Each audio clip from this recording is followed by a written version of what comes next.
Auzubillahiminash-shaytanir-rajim. Bismillahir-rahmanir-rahim. Dear students of class 11th, welcome to today's lecture. And today's lecture is on illustration of Newton's third law.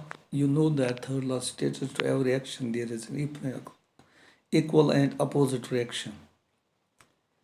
And now we see how to represent the force acting on the body when it is at rest or in motion.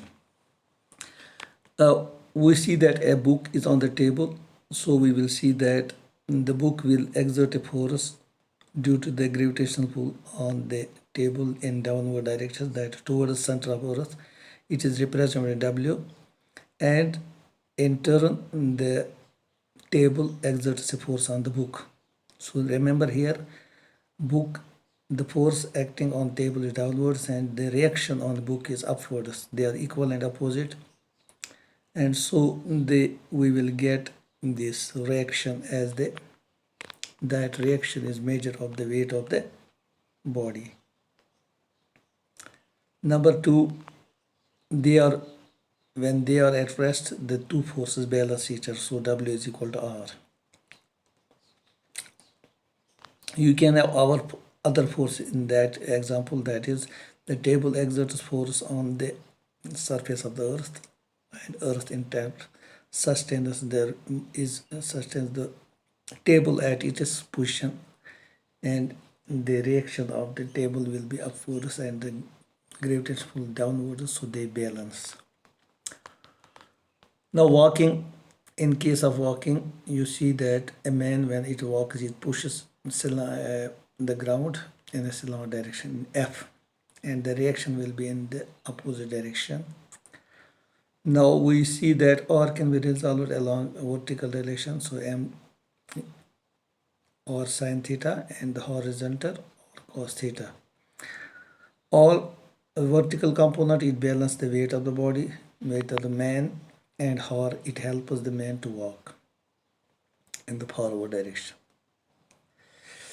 We have swimming. In case of swimming, we see the man pushes the water in backward direction with his hands, and the reaction of the water helps the man to swim forward direction. Here again we can see that the backward push can be resolved in normal and vertical components, where the vertical component balances the weight of the swimmer, and the perpendicular normal, it helps the man to swim. We have an interesting example of horse and cart problem. You see that a horse pulls a cart, and the cart pulls him backward, and there is a for weight of the body acting downwards, weight of the cart W1 is downwards, and the reaction R1 is upwards. They balance, and horse pushes the ground downwards in a slant position, so the reaction will be making an angle theta. So R reaction can be resolved in R cos theta and R sin theta. So R sin theta, it is the second reaction, it balances the weight of the horse, and R cos theta, it is responsible for the momentum of the cart.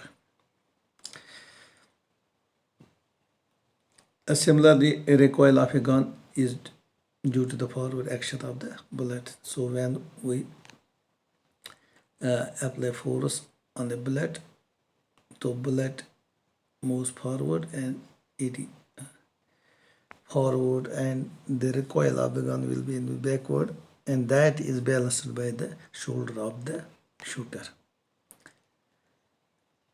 Similarly, we have when a man jumps out of a boat, it moves backwards. That is, when we jump, we push the boat with our feet, and the boat pushes the man in forward direction, so he moves forward and the boat moves backwards. So this is reaction and action force. It is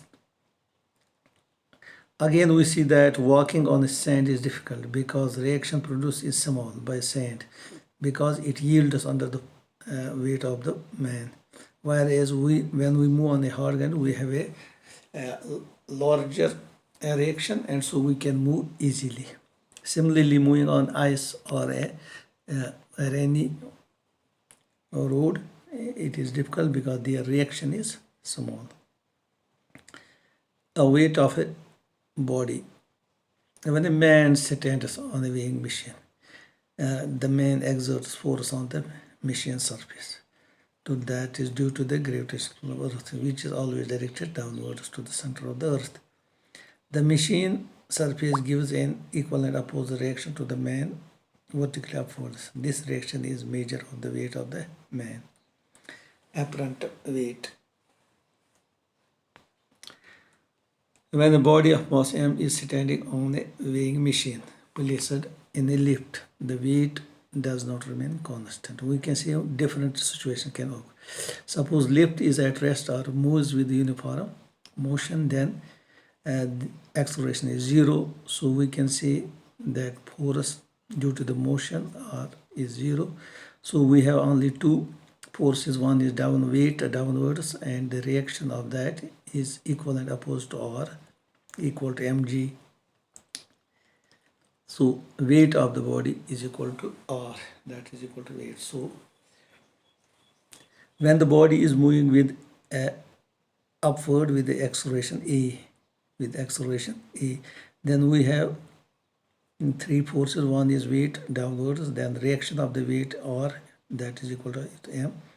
Then there will be a force in upward direction that will be given by Newton's second law, that is F is equal to ma. So the apparent weight here is equal to R plus F, so that is mg plus ma, so it is mg plus a. So we see there is an increase in the apparent weight of the body. So when a body moves in a lift upward, where the lift is moving with acceleration, then there is increase in the weight of the body. If the lift is moving downwards and the acceleration is less than g, then the forces on the body are W downwards and reaction are upwards, and then there is force MA in the downward direction. So net weight is equal to weight is reaction minus F, or minus F, so M into G minus E.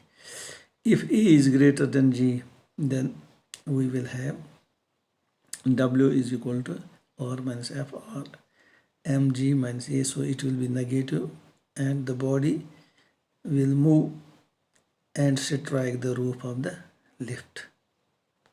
The body will move and strike the lift.